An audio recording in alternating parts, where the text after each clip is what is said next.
Hey, people, and welcome. My name is Melissa King.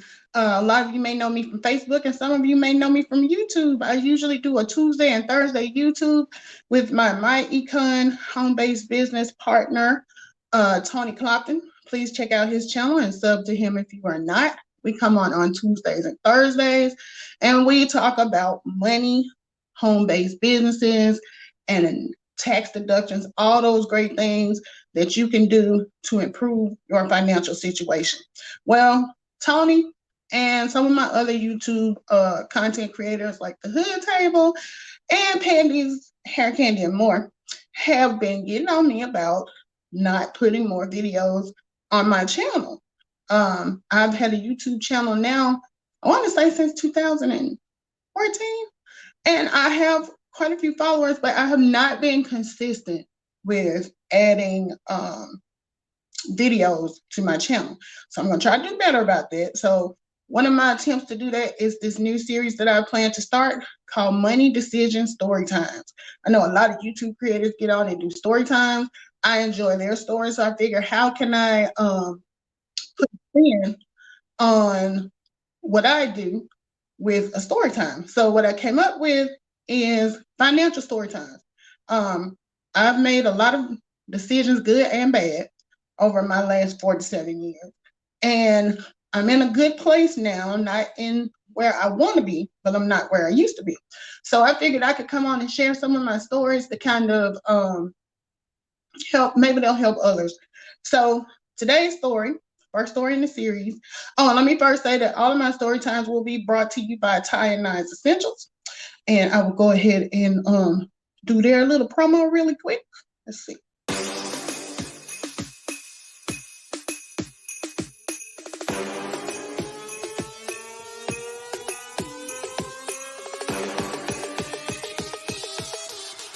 You thought I was playing? Huh. All right. You thought we was playing? We not playing. Ty and Nine Essentials is the company that my daughter and Tony Clopton's daughter started together at ages 10 and 12 years old. They are selling hand sanitizers. The products come in 2, 10, and gallon distributions. As you can see on the ticker below, you can go to tyand9essentials.com and place your orders today. So let's talk about this $50,000 truck. And I put the 50,000 in parentheses for a reason. You know, like I said, some of these stories will be good and some will be bad. This one does not show me in the best light, but I'm going to be transparent and just put it out there for you guys. So when I was in my mid-20s, I graduated from college, had my bachelor's degree, had been working for a few years, decided to take a job that was an hour one way from where I lived. At the time, I was driving a 1989 Toyota Camry. This was in like 99 or 2000. I can't remember which year it was. I want to say, anyway, 99 or 2000.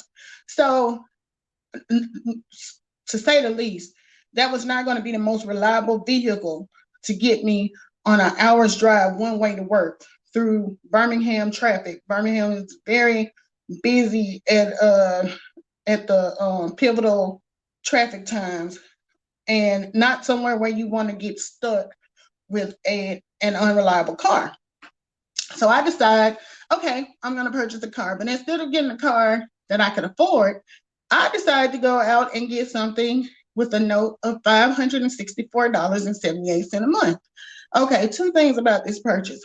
Number one, I was only making $15 an hour. I was living in an apartment with a roommate where I was sharing expenses. Now, mind you, I didn't have any kids, but $15 back in 2000 was not a whole lot to be purchasing a vehicle that was almost $600 a month. Second thing, my credit at that time was not to a point where I could afford to get that vehicle by myself. As a matter of fact, I ended up having to go to a relative for a cosigner. My credit was to a point where they wouldn't even let me cosign because it was going to have a negative effect on the loan. So my relative ended up being the only name on the loan. So what we're looking at is somebody has gotten a vehicle for me in their name at a car note that I couldn't afford, and they couldn't afford it either or else they would have gotten it for themselves. But they're trusting me because, I've always been a pretty good girl, you know.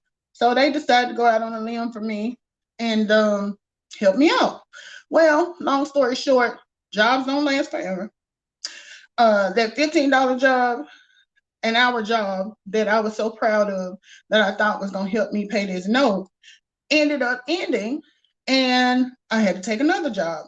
Well, I signed this. Well, I didn't sign the note. My relative signed this note, and I'm bound to this car payment for 6 years at $564.78 a month. Well, eventually, I end up changing jobs a couple more times. I moved to Atlanta. I'm living there where cost of living is eating me up, and I'm not making as much money.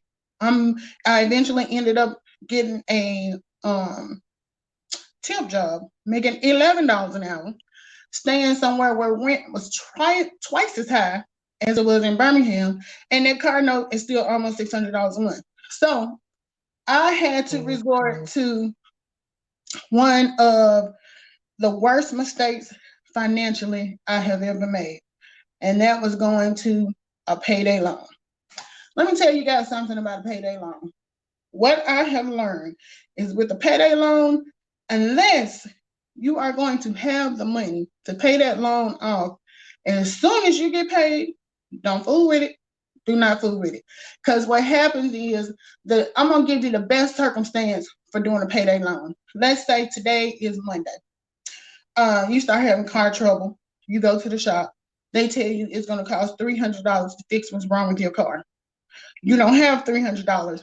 But when you get paid, aside from all the other bills you are going to have to pay when you get paid, you will have an extra $300 left over to pay for this that you need to get fixed on your car. But you need to go to work for the next 4 days. So you need this fixed today. That would be the only circumstance where I would encourage someone to do a payday loan, because trust me when I tell you, I ended up borrowing $500 from one place. I say $300 from another place. I had 2 or 3 payday loans going at the same time.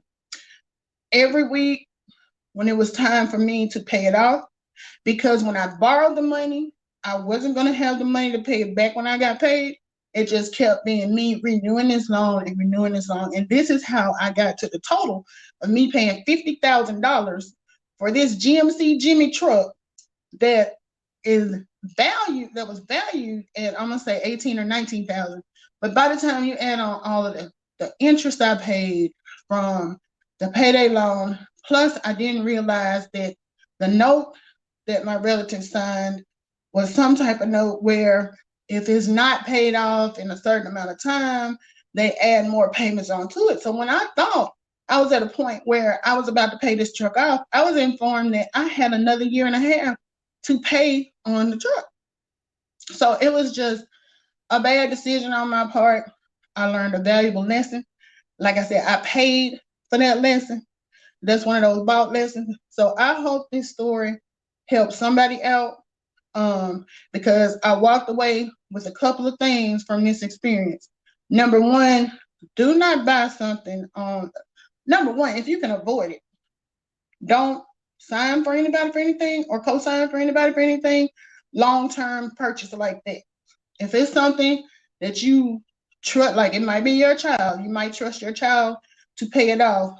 I would not do anything that's 5 or 6 years like I did. Next thing, don't purchase something where the note on it is more than you can afford to borrow. I learned that lesson because at $564, when I got behind on my car note and I was a month behind, which was not affecting my credit, but affecting the person who got the truck for me's credit. It was hard to find somebody who would loan me $564, which is why I ended up going to the payday loan people. Now, if your note is $200 or $300, people will usually loan you that, but they're not gonna loan you unless you got rich relatives. I don't see them loaning you $600-700 to pay something because you got behind. So that was lesson number 2. Lesson number 3, don't fool with payday loans. Do not do it. If it's a dire situation, I understand, do what you do. But the Lord knows if I can help it, I will never do that again. I will beg everybody I know for $50 to try to put what I need together before I go to a payday loan, because it's like, I don't know, to me it's like a loan shark, because I was in there every 2 weeks on time with those people's money. And the only thing that made me finally pay it off, every time I would go in, I would have to do paperwork. They staple the pages together and put them in this little folder. It got to the point where my folder went from being that thick to being this thick like a book. So every time I would go, they would ask me, okay, Ms. King, do you want to redo the loan? And, of course, I didn't have the $500 to pay it off. So I would be like, yeah, I want to renew it. Well, at that point, the person behind the counter gave me a look, and she was like, really? You really gonna renew it again? And honestly, I was so embarrassed that even though I didn't fully have it to pay off, I just went ahead and said, you know what? I'm gonna pay it off today. So that meant I had some checks that did not go through, that I got some insufficient, well, the bank sent them through, but they hit me with them insufficient fund notices. And back then, for every insufficient fund I had, it was $37. So whatever I had to pay that week, an extra $37 was tacked on, because I just decided this was the day I was gonna pay that loan off. So I hope these tips were helpful. Hopefully you won't have a story like this one, and you can learn from my mistakes. And until next time, I will see you guys later on the next Money Decision Story Time. Bye, guys.